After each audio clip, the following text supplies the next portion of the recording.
और जो भी हुआ वो सेटअप है सीजन 4 के लिए, क्योंकि सीजन 3 के मेन कैरेक्टर्स गुड्डू पंडित और कालीन भैया तो बिल्कुल भी नहीं है। तुम मिर्जापुर सीजन 3 इसलिए देखने के लिए एक्साइटेड हो कि उसमें तुम्हें मुन्ना भैया का रिटर्न देखने को मिलेगा, या फिर गुड्डू भैया और कालीन भैया के बीच में एक फुल एंड वॉर देखने को मिलेगी जिसमें भर भर के एक्शन और वायलेंस होगा, क्योंकि वायलेंस तो मिर्जापुर वालों की यूएसपी है। तो अगर तुम लोग ये सब सोचकर मिर्जापुर सीजन 3 के लिए एक्साइटेड हो तो अपनी एक्साइटमेंट को वापस से अंदर भर लो, क्योंकि मिर्जापुर सीजन 3 में ये सब कुछ बिल्कुल ना के बराबर है। मिर्जापुर के पूरे सीजन 3 में टोटल 10 एपिसोड है और हर एक एपिसोड लगभग 1-1 घंटा लंबा है, और इन सभी 10 एपिसोड्स में आखिरी के 2 एपिसोड है जिसमें तुम्हें कुछ शॉकिंग या फिर कुछ वायलेंट और एक्शन देखने को मिलेगा। अब पहले के 8 एपिसोड्स में भी वायलेंस और एक्शन दिखाया गया है, लेकिन वो बिल्कुल ना के बराबर है। मिर्जापुर का सीजन 1 और सीजन 2 ऑडियंस को पसंद ही इसलिए आया था क्योंकि उसमें बहुत सारे अनएक्सपेक्टेड मूवमेंट्स थे। कोई भी कभी भी किसी को भी पूरे पूर्वांचल में कहीं पे भी पेल सकता है। ऐसे ही अनएक्सपेक्टेड कैरेक्टर्स थे जैसे मुन्ना भैया और गुड्डू भैया, कि वो कभी भी सोचते नहीं थे कुछ भी करने से पहले और किसी को भी ठोक देते थे, और यही चीज ऑडियंस को सबसे ज्यादा पसंद आई थी। लेकिन मिर्जापुर का सीजन 3 उसके पहले 2 सीजन से बिल्कुल ही पोलर ऑपोजिट है। यहाँ तुम लोगों को वायलेंस और एक्शन बहुत कम और सबसे ज्यादा देखने को मिलेगा तो पॉलिटिक्स, और ये पूरी पॉलिटिक्स इस पूरे 10 एपिसोड में इतनी ज्यादा लंबी खींच दी गई है कि वो देखने में बहुत ही ज्यादा ड्रैग्ड और बहुत ही ज्यादा बोरिंग लगती है।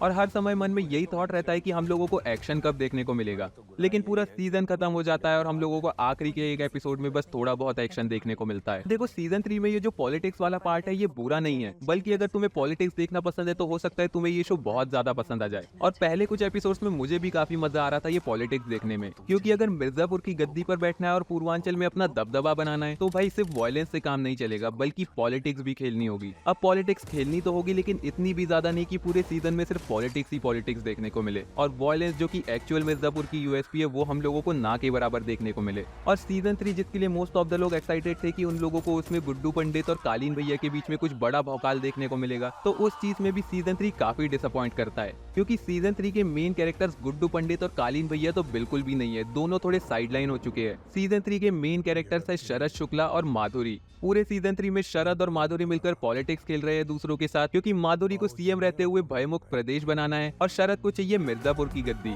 और थ्रू आउट द सीजन 3 इन दोनों पर ही सबसे ज्यादा फोकस रहता है। अब सीजन 3 में कई सारे ऐसे प्लॉट पॉइंट्स भी है जिनको देखकर लगता है कि इसकी जरूरत क्या थी। थ्रू आउट द सीरीज उन प्लॉट पॉइंट्स को, उनसे रिलेटेड कैरेक्टर्स को सेटअप किया जाता है, लेकिन आगे जाकर वो ऐसी जगह पर खत्म होता है कि समझ ही नहीं आता इसकी जरूरत क्या थी। बस ये फील होता है कि अगर ये ना भी होता सीरीज में तो कोई फर्क नहीं पड़ता। इन प्लॉट पॉइंट से हुआ यह है कि जो शो है उसकी लेंथ और बोरिंगनेस बढ़ गई है। अब ये सब कुछ मैं झेल रहा था पूरा सीजन देखते समय, क्योंकि मुझे लगा था कि फिनाले में हम लोगों को कुछ बहुत ही तगड़ा देखने को मिलेगा, लेकिन इसका फिनाले भी काफी ज्यादा डिसअपॉइंट करता है, क्योंकि उसमें ज्यादा कुछ बड़ा हुआ नहीं, और जो भी हुआ वो सेटअप है सीजन 4 के लिए। सीजन 4 क्यों सेटअप किया गया है, उसकी नीड क्या थी, ये तो मुझे बिल्कुल भी समझ नहीं आया। पर्सनली तो मुझे फील हुआ कि सीजन 3 में ही मिर्जापुर को खत्म हो जाना था। अब बस आखिरी में एक ओवरऑल कंक्लूजन दूं पूरे सीजन 3 का, तो सीजन 3 खत्म होने के बाद कहानी वापस से वहां पर पहुंच चुकी है जहां पर सीजन 1 खत्म होने के बाद पहुंची थी। बस गद्दी के कुछ पुराने दावेदार खत्म हो चुके हैं और कुछ नए दावेदार आ चुके हैं। उसके साथ ही सीजन 3 में ये देखने के लिए एक्साइटेड हो कि मुन्ना भैया वापस आएंगे या नहीं, कालीन भैया आप क्या करेंगे,